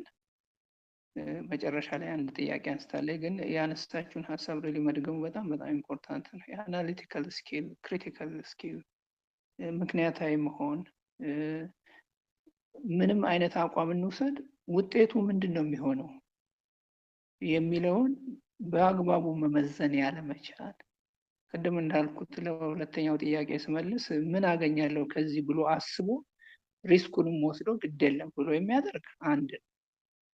በሁለተኛ ደረጃ ደግሞ ምን ሊሆን ውጤቱ ምን ይሁን ሌሎች ስላደረጉት ብቻ እኔም በዚሁ ይሄ ማገኝ ኮንሲኩዌንሱ ምንም ይሁን ምንም እኔ ጠቀሜታ እስካገኘው ድረስ ምን ቸገረኝ ብሎ የሚሄድበት ሁኔታ ቢኖር፣ እነዚህ ሁኔታዎች ያነሳሻቸው በተለይ ሰዎችን ሌብል የማድረግ የተለያዩ አናሊቲካል ስራ ስንሰራ እንግዲህ ብዙ የማይገናኙ ብለን የምናስባቸው ሀሳቦችን አንድ ላይ ብናመጣቸው ይሄ ሆነው ለካ ለዚህ ነው እንዴ፣ ይሄ ሆነው ለካ ለዚህ ነው እንዴ፣ እንግዲያው በዚህ መንገድ ብሄድ የምደርሰው እዚህ ነው፣ ይሄ ሊጠቅመኝ ይችላል፣ ይሄ ሊጎዳኝ ይችላል።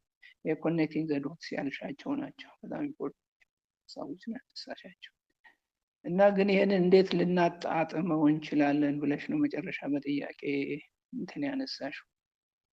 ልናጣጥመው የምንችለው እንግዲህ ቅድም እንዳልኩት ስለ አንድ ቡድን እኛ አባል ነን ብለን ስለምናስበው ግሩፕ በቂ እውቀት አለን ወይ?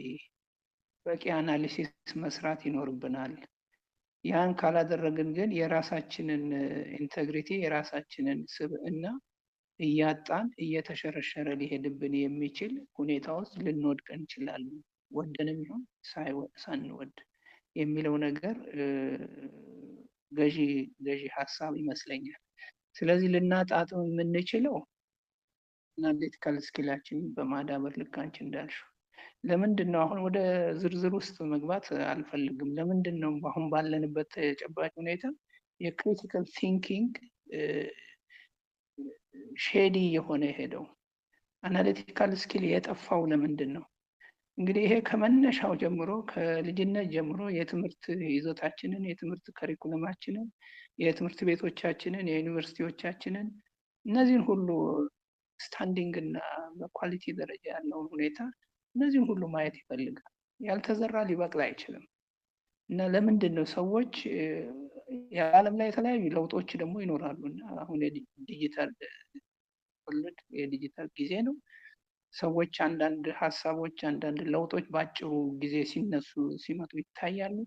እነዛን ለውጦች ለማምጣት ግን ምን ያህል ሌሎች ሰዎች እንደደከሙ በቂ ግንዛቤ የለም። የነዛ ለውጦችን ውጤት ደግሞ ለመካፈል የመጓጓት ጉዳይ አለ።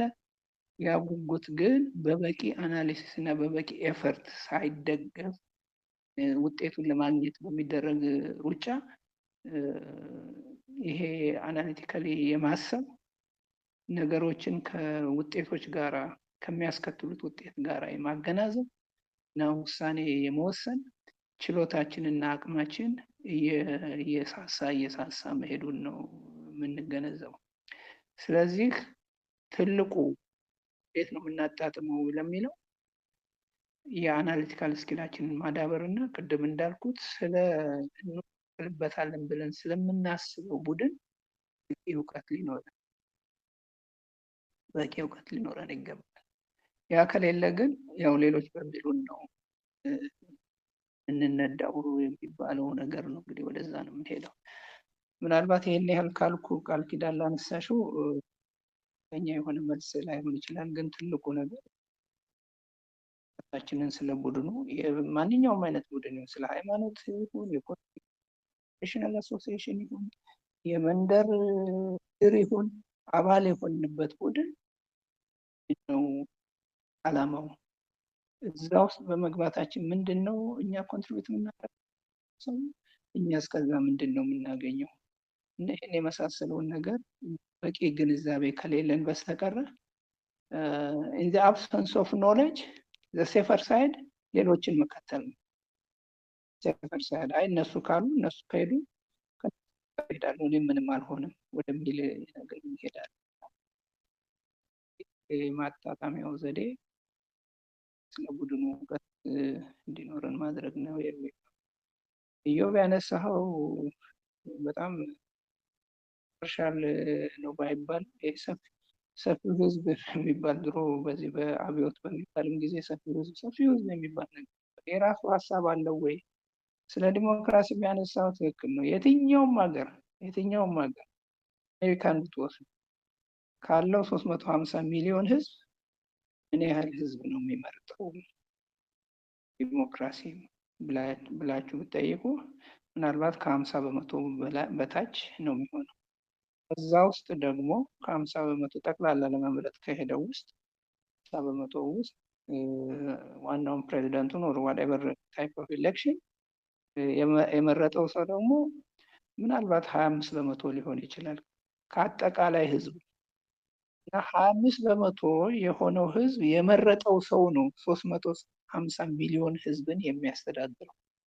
ያ እንግዲህ የሚባለው በዲሞክራሲ መንፈስ የተመረጠ ነው። ስለዚህ ኤቭሪባዲ ሃዝ ቮትድ ዲሞክራቲክ ነው ምናምን ሊባል ይችል ይሆናል። ለዚህም ነው እንግዲህ ዲሞክራሲ ለምን ያስፈልጋል የሚል ከተለያዩ ኮርነሮች የሚነሳ ሀሳብ ዛስ ኦርደር ኦፍ ዘ ዴይ ዛስ ዘ ዌይ ቲንግስ አር ፋንክሽኒንግ። ስለዚህ ሰፊው ህዝብ የራሱ ሀሳብ አለው ወይ? እኔ እንግዲህ ግለሰቦችን ነው ያየሁት። ግለሰቦች አጌንስት ቡድኑ የራሱ ሀሳብ አለው ወይ? የዛ ቡድን መሪ የሚባል ወይም መሪዎች የሚባሉ አሉ። ያ ቡድን ምንድን ነው? የነዛን መሪዎች ሀሳብ ነው ተከትሎ የሚሄደው። መሪዎቹ በአንድ ወቅት ፖፑላር ሊሆኑ ይችላሉ፣ በአንድ ወቅት ብዙ ሰው የሚደግፋቸው ሊሆኑ ይችላል። በዛ መንገድ ብዙ ደጋፊ አግኝተው ሊሆን ይችላል። በዛ ሂደት ደግሞ ወይ እያደገ ይሄዳል ወይ እየቀነሰ ይሄዳል። ዞሮ ዞሮ አንድ ሀሳብ ከአንድ ወይም ከተወሰኑ ሰዎች ነው የሚወጣው። ያንን ሀሳብ መሸጥ ከቻሉ ደፍኒትሊ የሀሳብ የአብዛኛው ሰው ከገዛው እና ቅድም እንዳልነው አናሊቲካል በሆነ መንገድ አይተዋይ ይሄንን ለእኔ ይጠቅማል ይሄ ለእኔ አይጠቅምም ብሎ በዛ መንገድ የሚከተል ማህበረሰብ ከሆነ ጠቃሚ ሊሆን ይችላል። የራሱ ሀሳብም አለው ማለት የራሱ ሀሳብ ማለት የሚያምንበት ሀሳብ ማለት ነው እንጂ እሱ ያመነጨው ሀሳብ ማለት ላይሆን ይችላል። ሀሳብ በሁሉም ሰው ሊመነጭም አይችልም። ሁልጊዜ እንደምንለው ማንኛውም ኢንቬንሽን በዓለም ላይ ፈጠራዎች ከአንድ አእምሮ ነው። ኢንስታይን እንደዚህ የመሳሰሉ ኒውክሌር ኋላ ዲቨሎፕ እያደረጉ ይሄዳሉ እንጂ ከአንድ ጭንቅላት ነው የወጡት። ግን ያ አይዲያ እየተሸጠ ሌሎች እየገዙት ከሄዱ እና የሁሉም ሊሆን የሚችልበት ሁኔታ ይኖራል። እንግዲህ ሰፊው ህዝብ የሚባለው የራሱ ሀሳብ አለው ወይ? እንግዲህ የግሩፑ ሀሳብ ነው እንግዲህ ሰፊነት ምን ያህል ደረጃ ነው የሚለው ራሱ ሬሌቲቭ አመለካከት ስለሆነ ማለት ነው። ይህን ያህል ነው ማለት የሚችለው በዛ ጉዳይ ላይ። ዲሞክራሲ አያስፈልግም የሚሉ ይኖራሉ። እንዳልኩት ከዚህ ቅድም ካልነው ነገር አለ። በዲሞክራሲ መንገድ ተመረጠን በል እንጂ የመረጠው ሰው እኮ 25% or 20% of the whole population ነው። ስለዚህ ይሄ ዲሞክራሲ አብዛኛው ሰው የመረጠው አይደለም ነው። ስለዚህ ዲሞክራሲ ለምን ያስፈልጋል የሚሉ አርጊመንቶች አሉ። አውትሳይድ ኦፍ ዚ አርጊመንት ግን ወደ ፖለቲካል ኮንሰፕት ሳንሄድ በዲሞክራሲ ተመረጥን ያሉ ሰዎችስ ምን እያደረጉ ነው ብለን ስናይ በዛ ባይመረጡ ምን ሊከሰት ይችል ነበር? ከዚህ የባሰ እንደውም ሌላ መንገድ ቢሆንስ አይሻልም? ወይም ቀና መንፈስ ያላቸው ዲክቴተርስ ቢነሱስ የሚል አርጊመንት ሁሉ የሚያነሱም አሉ። የአርጊመንት ቢትዊን ላይክ ካፒታሊዝም ሶሻሊዝም ከዚህ ጋር ማገናኘት እና ሀሳብ መያዝ እንችላለን። ስለዚህ እዚህ ላይ ላብቃ የኢዮብን ሀሳብ በሚመለከት ዮሴፍ እኔ ያልኩትና ያጠናከርክልኝ ቫልዩ ያለውን ውሰድ ነው። የእንትንን ምሳሌ የሰጠሁት ለዚህ ነው። ቅድም የህዳሴ ግድብን ምሳሌ ህዳሴ ግድብን በሚመለከት የብዙ ሰዎች የማስተባበርና የዛ ቡድን አባል በመሆን የጥሩ መንፈስ የሚወስደን ከሆነ ያንን ቫልዩ መውሰዱ ጥሩ ነው። ትክክል። ግን ለጥፋት ደግሞ ሰዎችን የሚያደራጁ ሰዎች የሉም እንደ ኢቭን በሀገራችን ጭምር እኮ አሉ የምናውቃቸው ግለሰቦችም ይሆኑ በሌላም በዓለም ላይ በሙሉ ያንን ደግሞ መውሰድ የለብንም እና ኔጌቲቭ የሆነ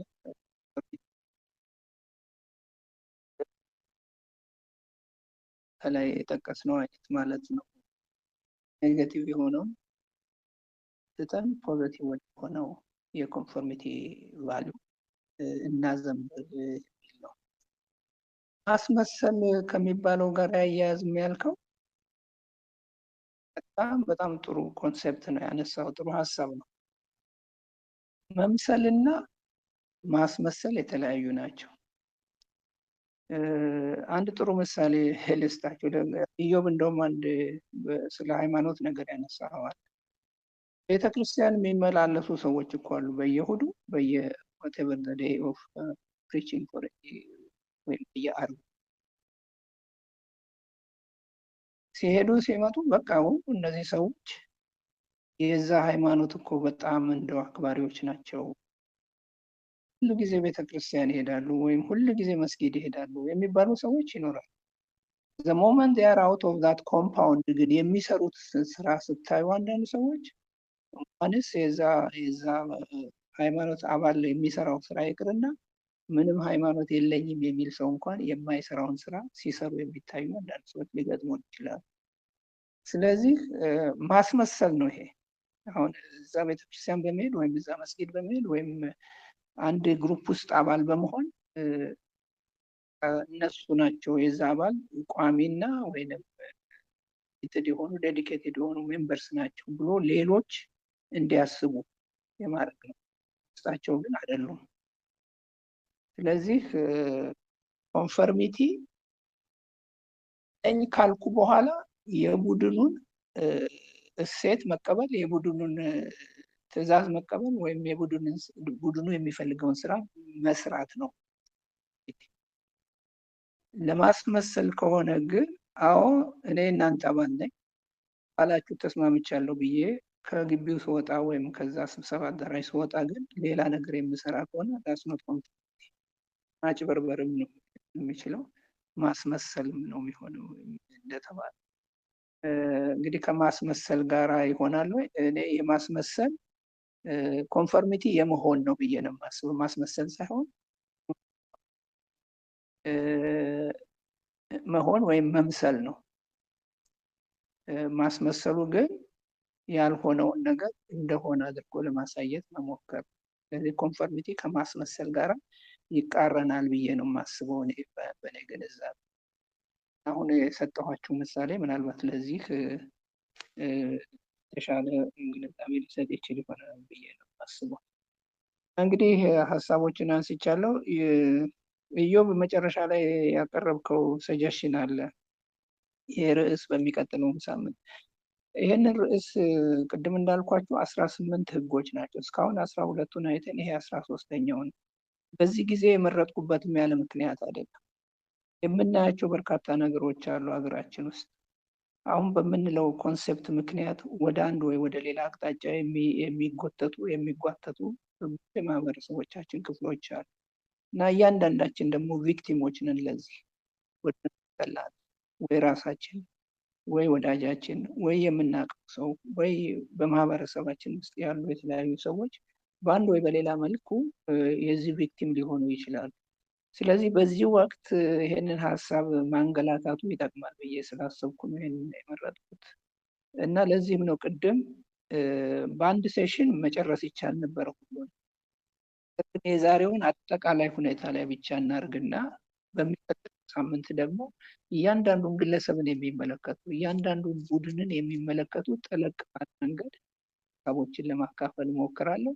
አስፈላጊ ከሆነ ሶስተኛ ፓርትም ልናደርገው የምንችልበት አጋጣሚም አለ። ከዚህ ከቡድንና ከግልም ባሻገር ሌሎች ኮምፕሬሄንሲቭ የሆኑ ደግሞ ኮንሴፕቶች አሉ። ይሄን በሚመለከት የተሳታፊዎች ፍላጎት ከሆነ በዛ መልክ ልናየው እንችላለን። ሀሳቡ የሚደገፍ ነው። ደፍነት በሚቀጥለው ሳምንት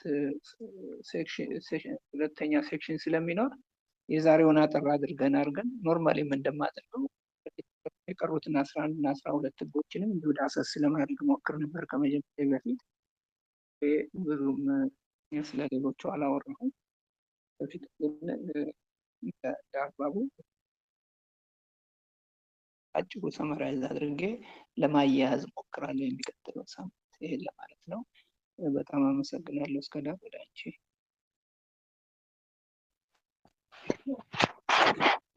ቴንክ ዩ ሶ ማች ዶክተር ገዛኸኝ እጅግ በጣም እናመሰግናለን። እንግዲህ የተነሱትን ሀሳቦች ፕሮር የተደረጉትን ጥያቄዎች አድሬስ አድርገዋል ብዬ አስባለሁኝ።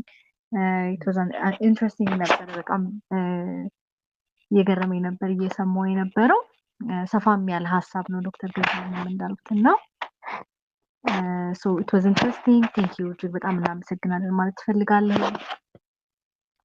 ስለዚህ ሁለት ሴሽን ከዚህ በኋላ የሚኖረን ከሆነ በዚህ ጉዳይ አይ ቲንክ የዛሬውን ፋይናላይዝ ብናደርግ ይሻላል። የኢዮባም ሰጀሽን ዛሬ ትንሽ ሰው ስላለ የዛሬውን የትሬኒንግ ሴሽን ፋይናላይዝ ብናደርግ የተሻለ ይመስለኛል። ስለዚህ አሁን ወርድ ኦፍ ኢንካሬጅመንት ለዶክተር ገዛኸኝ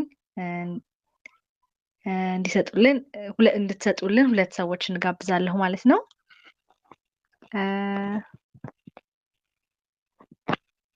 የመጀመሪያውን ወርድ ኦፍ ኢንካሬጅመንት ለዶክተር ገዛኸኝ ቃል ኪዳን አንቺን ጋብዝሻለሁ። ኦቨር ቱ ዩ።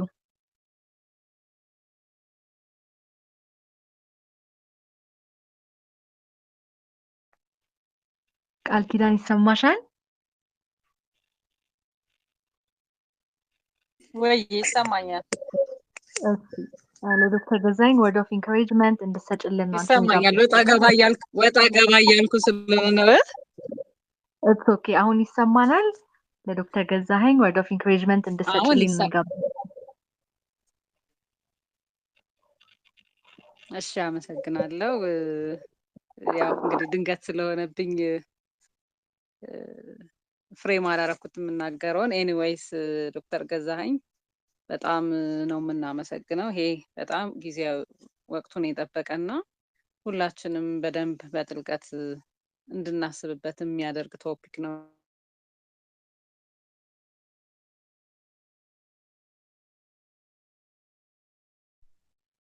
ምናልባት እዚህ ጋር ያለው ሰው ተሳታፊ ቁጥሩ አነስተኛ እና የሰዓቱም ሁኔታ ትንሽ ሌት ናይት ስለሆነ አጠር አድርጎ ተነጋግሮ ለመዝጋት በሚል ነው እንጂ በጣም ብዙ ኬዞችን እያነሳን ከሀገራችን ወቅታዊ ሁኔታ ጋር ከምንሰራበት መስሪያ ቤት እንዲሁም በአጠቃላይ ዓለም ላይ ኮንፎርሚቲ ምን ገጽታ አለው፣ ምን አምጥቷል፣ ምን አጉድሏል፣ ምን ጨምሯል የሚለውን ነገር ብዙ ኬዞችን እያነሳን መወያየት የምንችልበት ርዕስ ነው።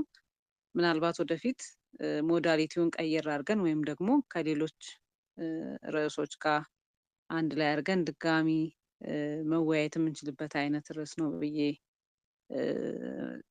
አጽንኦት ለመስጠት ፈልጋለሁ። ከዛ ውጪ እዚህ ፕሮግራም ላይ ተገኝቶ ማንኛውንም ሀሳብ መስጠት ቮለንተርሊ በጣም የሚደነቅ እና የሚከበር ስራ ነው። ምክንያቱም ሰዓቱን ማየት እንችላለን። ሁሉም ሰው ቀን ላይ ብዙ ኮሚትመንት አለው። ከዛ መልስ ደግሞ የፋሚሊ ኢሹ ይኖራል። ከዛ ደግሞ በዘለለ ያለውን ለመስጠት እዚህ ቦታ ላይ መገኘት ተሳታፊውም ጭምር እንዲሁም ደግሞ ዶክተር ገዛኸኝ ካሉት ኮሚትመንት ላይ ቀንሰው ይህንን የመሰለ ዲስከሽን ይህን የመሰለ ሀሳብ ስላጋሩን በጣም በዩዝ ኔትወርክ ኢትዮጵያ ስም ለማመስገን ወዳለው። አይ ቲንክ በዚህ ብቻ አይቋረጥም። ቅድምም ሞዴሬተሯ ስታስተዋውቅ እስከ ዳር ከአሁን በፊትም እየመጡ የተለያዩ ቶፒክ ላይ ሲናገሩ ወይም ደግሞ ሲያስተምሩ እንደነበረ ገልጻለች። ስለዚህ ቤተኛ ኖት ብዬ አስባለሁ። ከዚህም በኋላ ሌሎች ደግሞ መነሳት ያለባቸውን ርዕሶች እንደዚሁ እየመጡ ቢያስተምሩን ብሬንስቶርም ማድረግ ይቻላል።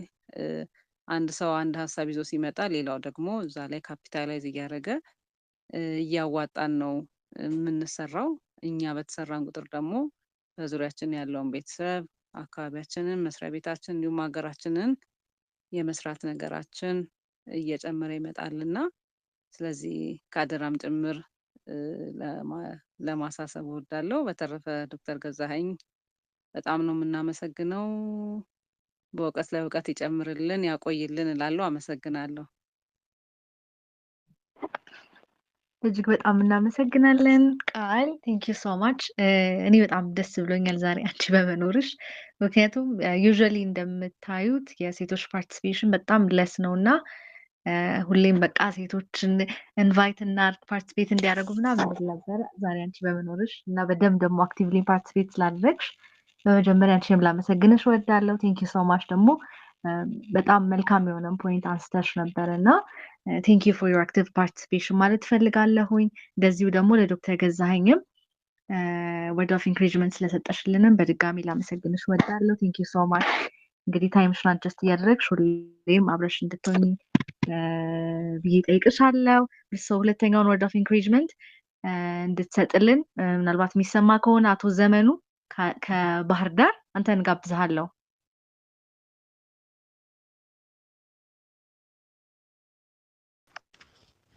አመሰግናለሁ። ይሰማል? ይሰማል። መቀጠል ትችላለህ። አመሰግናለሁ። እስከ ዳር ጀስት ዶክተር ገዛኸኝን ከልብ ነው ማመስገን የምፈልገው። ጀስት ይህም ፕሮግራም ሀ ብለን ከጀመርንበት ለ3 ወር ፕሮግራሙን አስበን ከጀመርንበት ጊዜ ጀምሮ የተለያዩ ኢሹዎችን በጣም ወቅታዊ የሆኑ ኢሹዎችን እየመረጡ ብዙ ስልጠናዎችን ሰጠውናል። አሁንም እየሰጡን ነው። ብዙዎቻችን እየጠፋን እንመለሳለን። ዶክተር ገዛኸኝ ግን ሁሌም አሉ።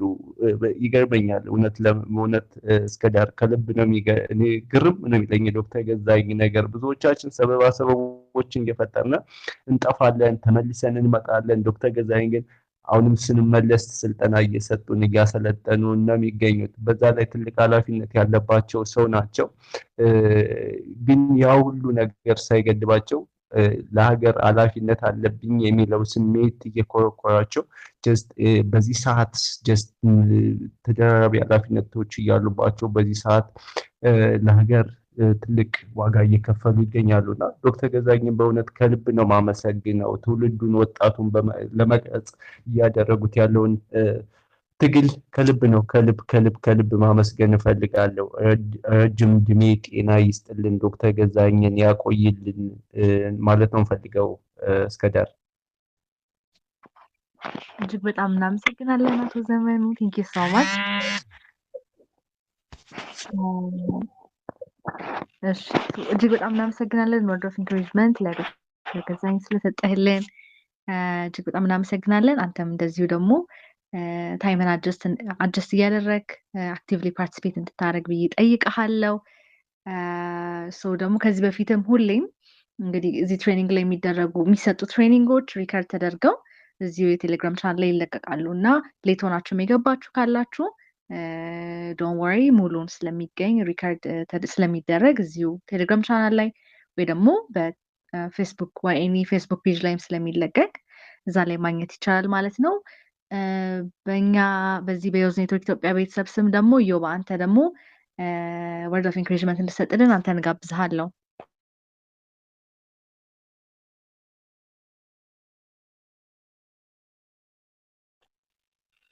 ዮባ ይሰማሃል?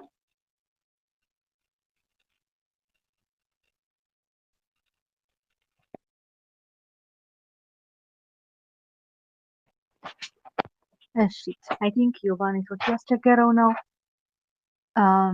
ስለዚህ በዮዝ ኔትወርክ ኢትዮጵያ ቤተሰብ ስም ደግሞ እኔ ሪፕሬዘንት አድርጌ ዶክተር ገዛኸኝን እጅግ ላመሰግን ወዳለው። እጅግ በጣም እናመሰግናለን። እኔ ፐርሰናሊ አሁን ዛሬ ስለ ሎ ኦፍ ኮንፎርሚቲ ምንም አይዲያ አልነበረኝም። እየተገረምኩ ነበር እየሰማሁ የነበረው እና ደግሞ አይ ሪሊ ላቭ ቱ ሆስት ዶክተር ገዛኸኝ የሚሰጡትን የትሬኒንግ ሴሽን ሆስት በማድረጌ አይ ኮንሲደር ማይሰልፍ በጣም ላኪ ፐርሰን ነኝ ብዬ እና በጣም ብዙ ነገር እየተማርኩ ነው። ሆስትም ሳደርግ ብዙ ነገር እየተማርኩ ነው የመጣሁት እና ቴንክ ሶ ማች ማለት እፈልጋለሁ። እዚህም ያሉ ደግሞ ወጣቶች የተጠቀሙም እንደሆነ አም ሆፕፉል እርግጠኛ ነኝ እና ስለዚህ ዶክተር ገዛኸኝ ቴንክ ዩ ፎር ዩር ታይም ፎር ዩር ኮሚትመንት ማለት እፈልጋለሁኝ። እጅግ በጣም እናመሰግናለን። በመጨረሻ መናገር የሚፈልጉት ነገር ካለ ዶክተር ገዛኸኝን ጋብዛለሁ። ዶክተር ገዛኸኝ ማይክሮን ወደ እርሷ አዙሬያለሁ። እሺ ሁላችሁንም አመሰግናለሁ። ቃል ኪዳን አቶ ዘመኑ እስከ ዳርም ለሰጣችሁት ሀሳብ ሁልጊዜ እንደምለው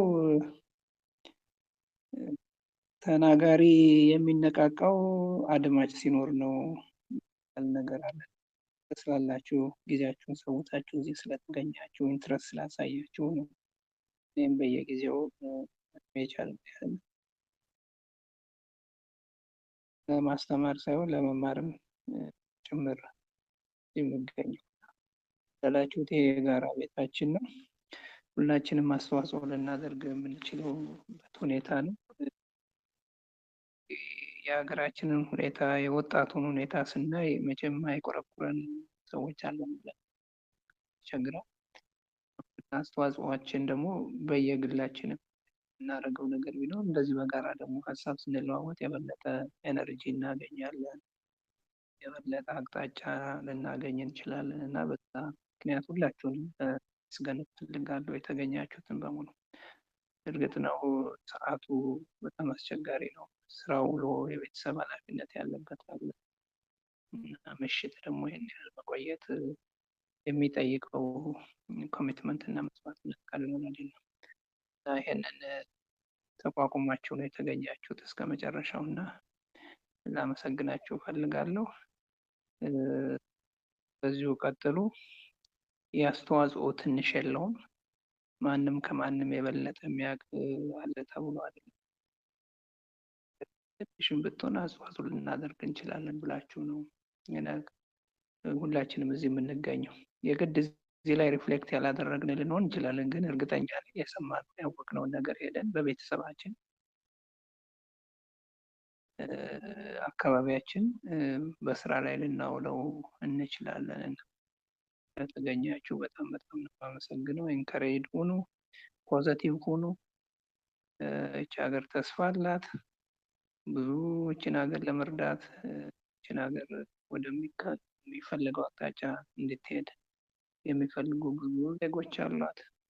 ጣቶች ቢኖሩ እና የዛ አባል ንቁታችንም ማለት ነው እና በጣም በጣም አመሰግናለሁ ሁላችሁንም። እንግዲህ መልካም ምሽት ይሆንላችሁ። በሰላም ያገናኘን። በሚቀጥለው ሳምንት ከቻላችሁ ሌሎችንም ጋብዛችሁ እንድትገኙ አደራ ለማለት እፈልጋለሁ። በጣም አመሰግናለሁ። ሮበርት ዩስ ከዳር ቴንክ ዩ ሶ ማች አጌን በጣም እናመሰግናለን ዶክተር ገዛኸኝ። ሶ ሰርቲፊኬት ኦፍ ሪኮግኒሽኑን እንግዲህ ኢንቦክስ ማድረግ ይሆናል በአይኢዋይ የሚዘጋጀውን ሰርቲፊኬት ኦፍ ሪኮግኒሽን ማለት ነው። እሱን እልካለሁኝ እኔ። ሶ ሁላችሁም እዚህ ፓርቲሲፔት ያደረጋችሁትን እጅግ በጣም ላመሰግናችሁ እወዳለሁ። ሶ ሁላችንም እዚህ ደግሞ ይህን ትሬኒንግ ሴሽን ያደመጥን ተጠቅመናል ብዬ አስባለሁ። ሶ ሌሎች ጓደኞቻችንን ቤተሰቦቻችንን ደግሞ ኢንቫይት ማድረግም ስላለብን ኢንቫይት እንድታደርጉ ብዬ ጠይቃችኋለሁ። ቴንክ ዩ